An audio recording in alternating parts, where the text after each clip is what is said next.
I'm Jen Campbell. This is ArtAbout. Today I'm so excited about this show.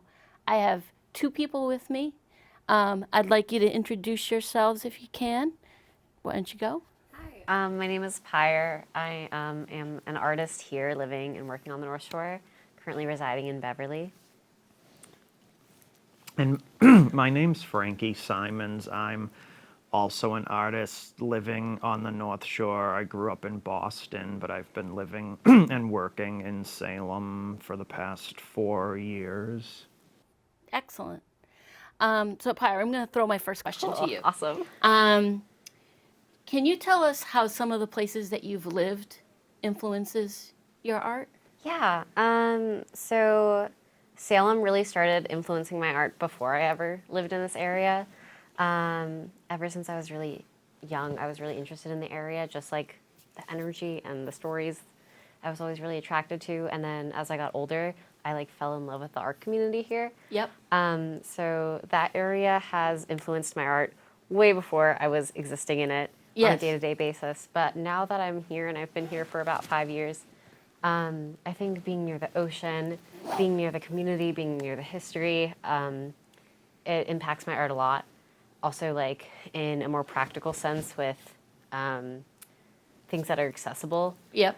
So communities of making. So there's a really big ironworks community on the North Shore.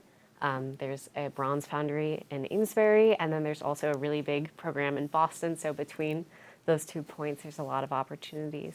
So Excellent. that's had a very physical impact on my work. That's great. That's great. And I know some of the work that you brought in to show us. We have two paintings and we have two metalwork Yes. pieces. So, Pyre, the metal pieces are yours? Yes, they are. Go for it. Yeah, so the dagger over here is something that I made with steel. Yep. So I made it using a much different process than you would usually see for blacksmithing. Yep. And then all the other stuff I have is just stuff I've collected. Yep. I've just found collection and looking at things almost like in the way that a gallerist looks at building, like a gallery wall, to be a really powerful way of making art, because rather than creating something from scratch, you're using the things around you. So kind of like a physical form of collage, I guess, is That's the great. best way to relate it to. And Frankie, you brought some pieces in as well?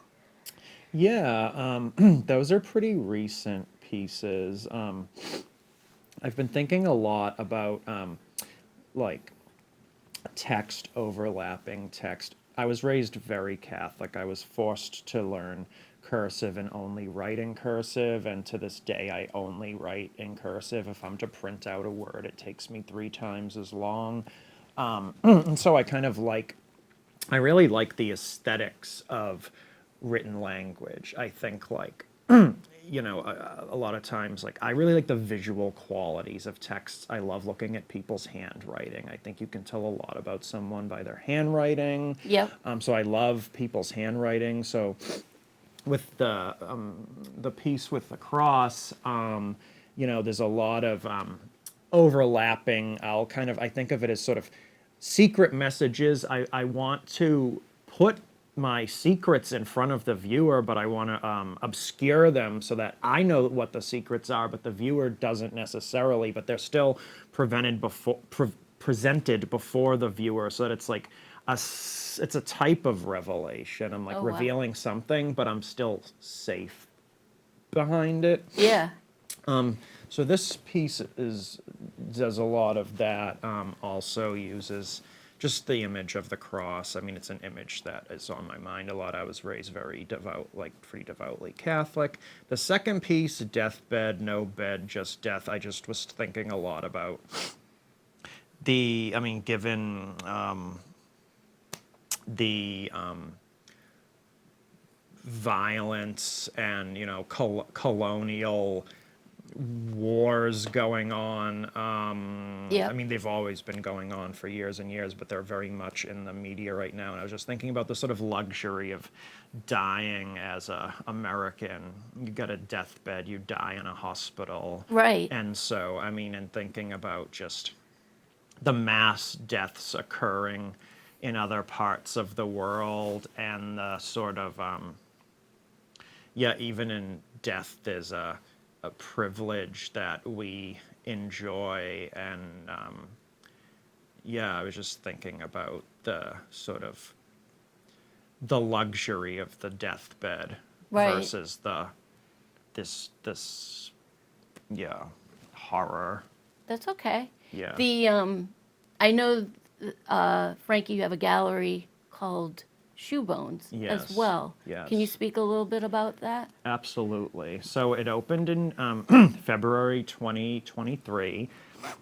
It's focused on LGBT and self-taught artists. You don't have to be both, but those are the two types of artists I'm the most. Basically, socially marginalized Yeah. artists. I Okay.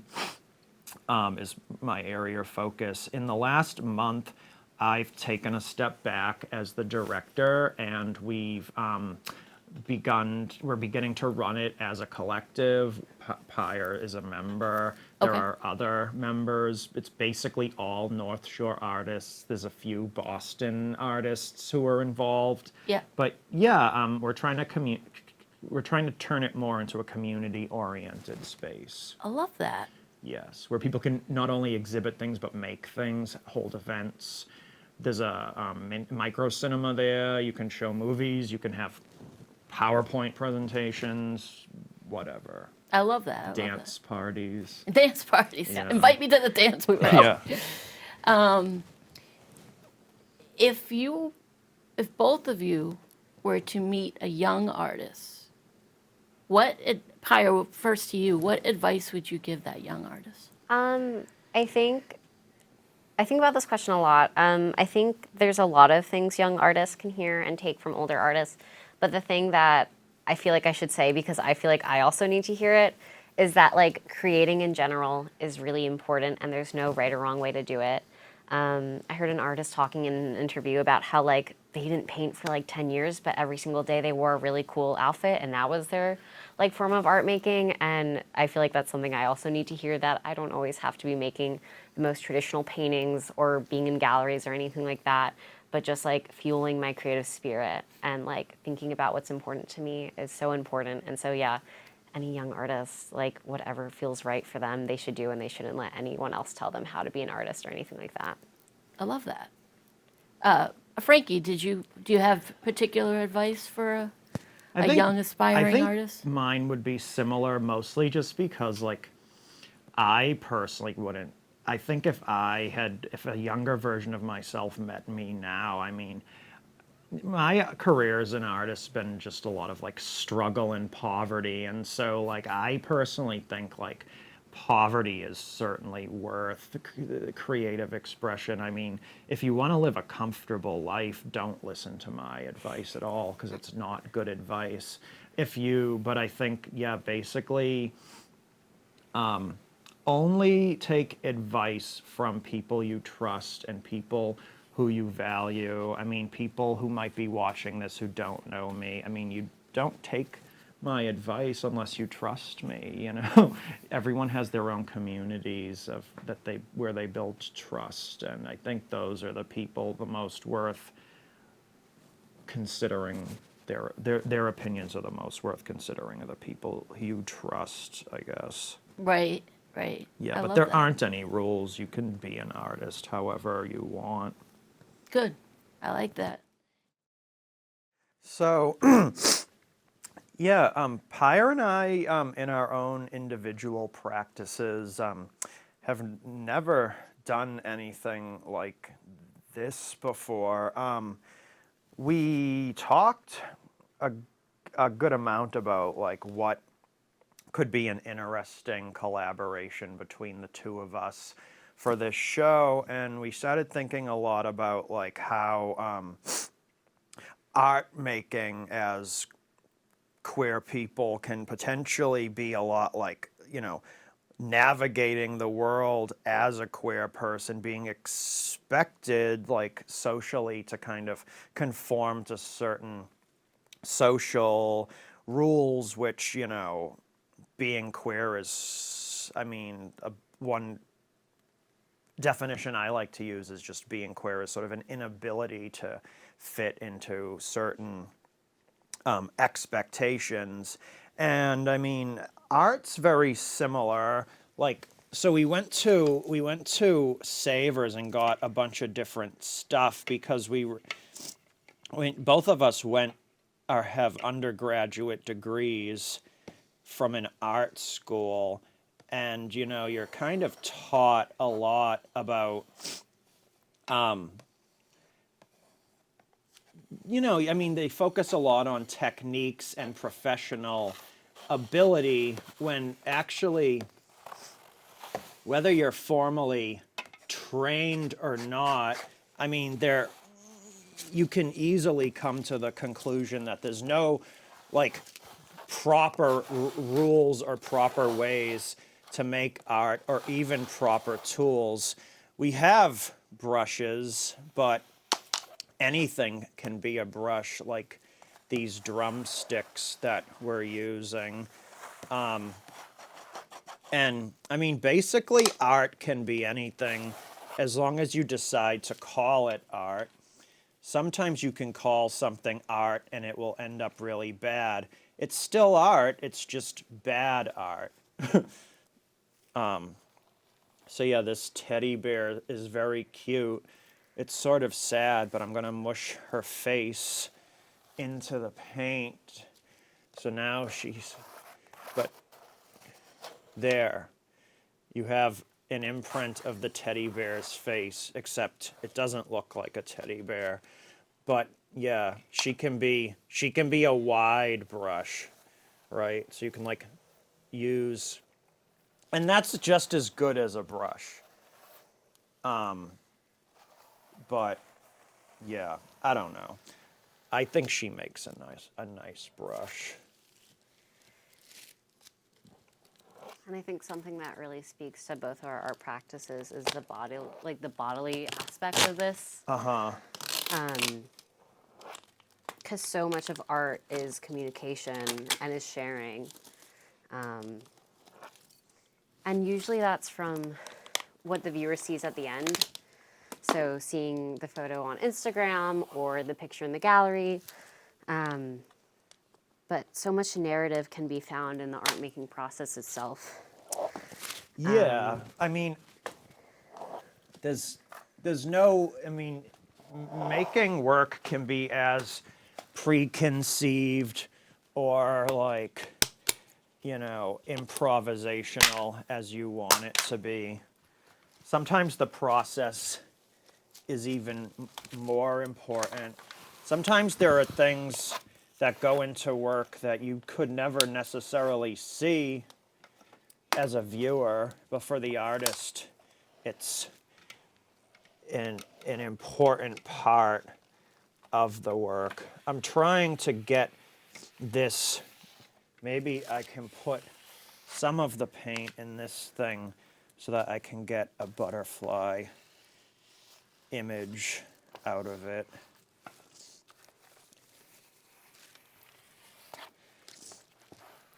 I think for both of us, community is a very important part of being an artist. It's a great way to find like-minded people or people you can relate to, especially when maybe you struggle in life to relate to the people that you went to elementary school with or your family. Yeah. It's not that butterfly-like, but you can kind of see the butterfly. It's all about mark making. Yeah. I've been lucky.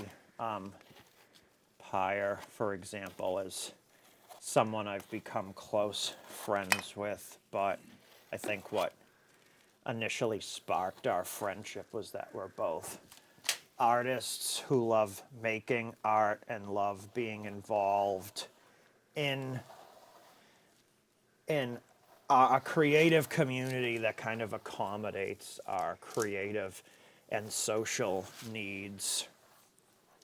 This is a brush.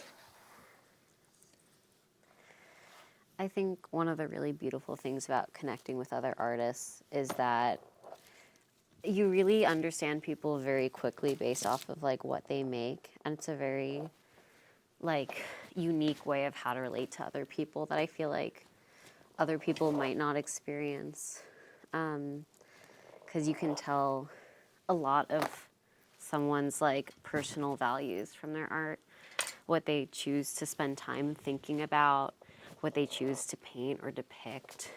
And I feel like that makes our community so much stronger because we're all willing to have a certain vulnerableness. Yeah, art for me has really been the only way that I've been able to express certain things that I don't have any real ability to articulate using my words or other forms of communication. It's a great way to try to articulate feelings rather than thoughts and words.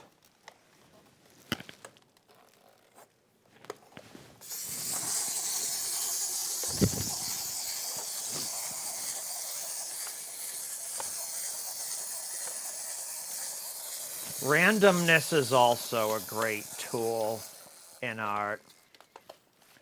You know, people have been using randomness for a long time.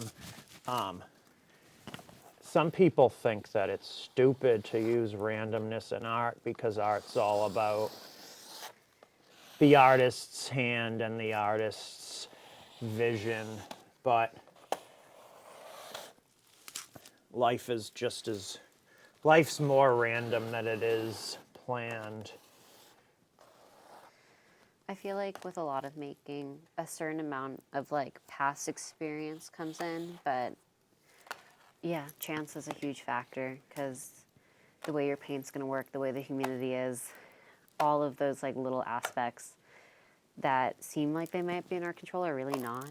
Yeah. The way like the bristles of your brush fold or the photo you're taking, I feel like any medium, it doesn't really matter. So much of like chance and randomness is involved, and it's so amazing to also experience that with someone else and working in like a collaborative setting because it's like extra out of your control. Absolutely. Some things, if you want to try to use them as brushes, it might be harder if you can't fit them inside your like mechanism. So then if you want, you can use a brush again, which is the teddy bear's face. This could be a stencil. I don't know how well it'll work because it's not flat up against the canvas.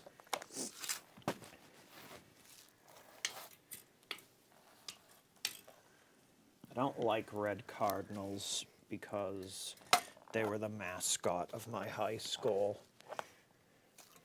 Although I do have to give that school some credit because it made me the angry gay I am today. Maybe I wouldn't have been an artist if I wasn't so miserable in high school.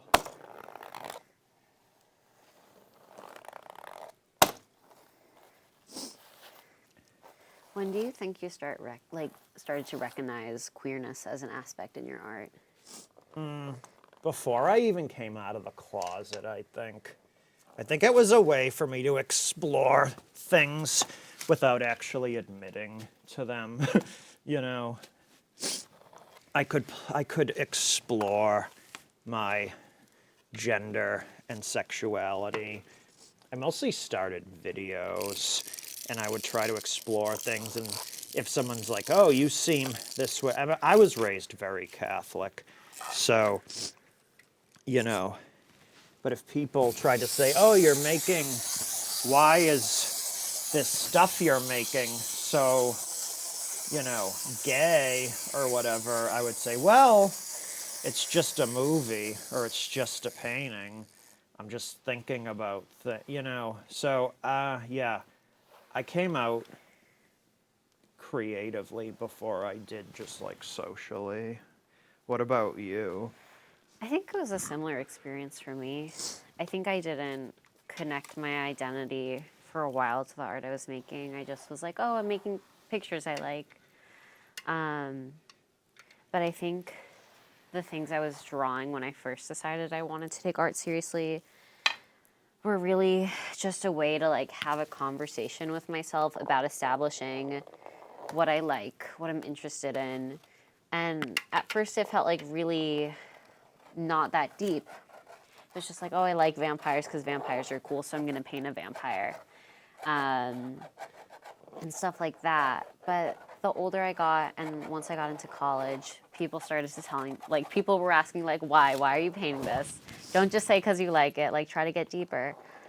And I think that's when I started realizing it had a lot more to do with myself than I realized. And I always made art in really emotional ways, whether for comfort, whether to explore something upsetting. And so the older I got, the more I was able to connect those two things, which felt really empowering and transformative. And now I can look back at all this work I've made in different areas of my life and being like, oh, this is like before I realized this about myself, or this is just when I realized, and like being able to see myself so fully throughout time, but like without needing writing or letters to myself, just seeing the type of marks I was making and the things I was interested in. Yeah. Do you ever find that you didn't know certain things about what you were making until you spoke with other people about it?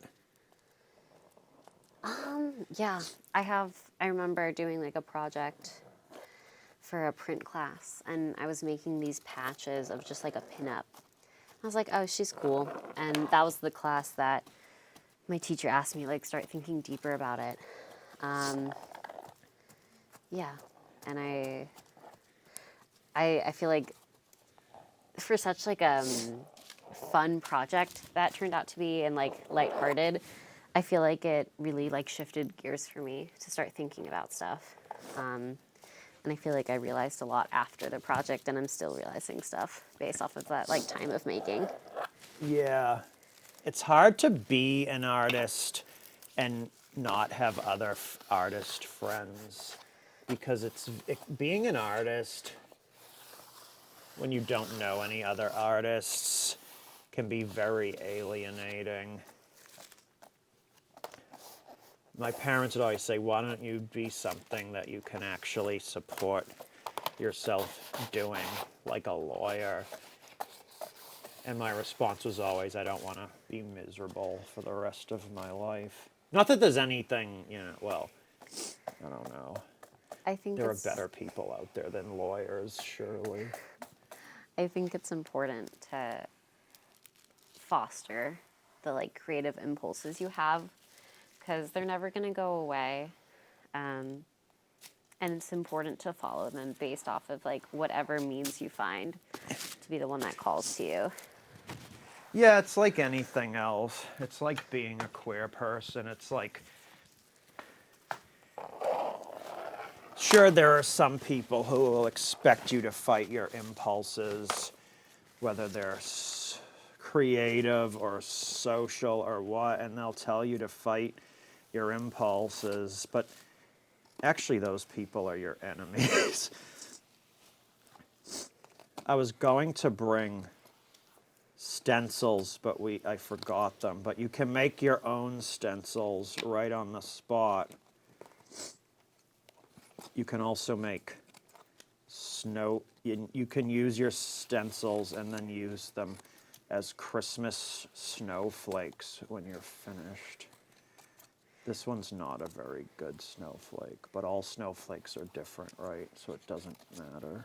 I feel like something specifically you've taught me is how accessible art is, which is something I've always known, but I think to see like someone practicing it is super impactful.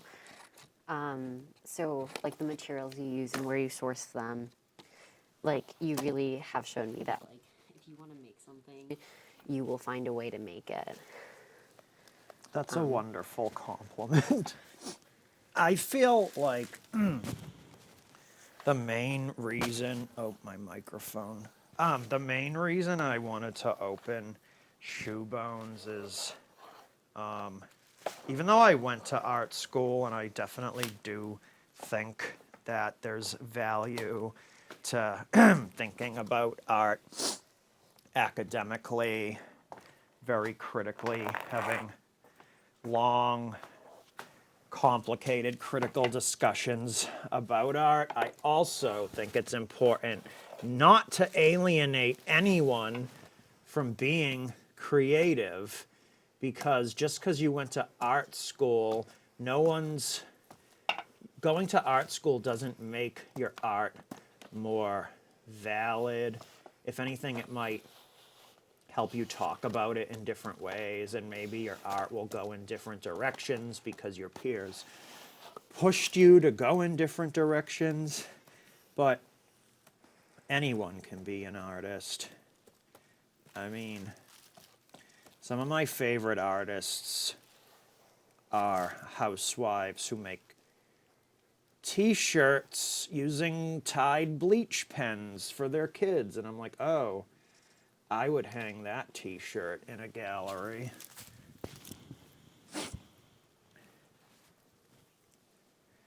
I don't know when this will be done. Are you happy with it? I like it. I like it too. Maybe I should remove Santa Claus. I think we're all set. Cool. I think this feels like a collaboration between us. Yes. I Yay. agree. Cool.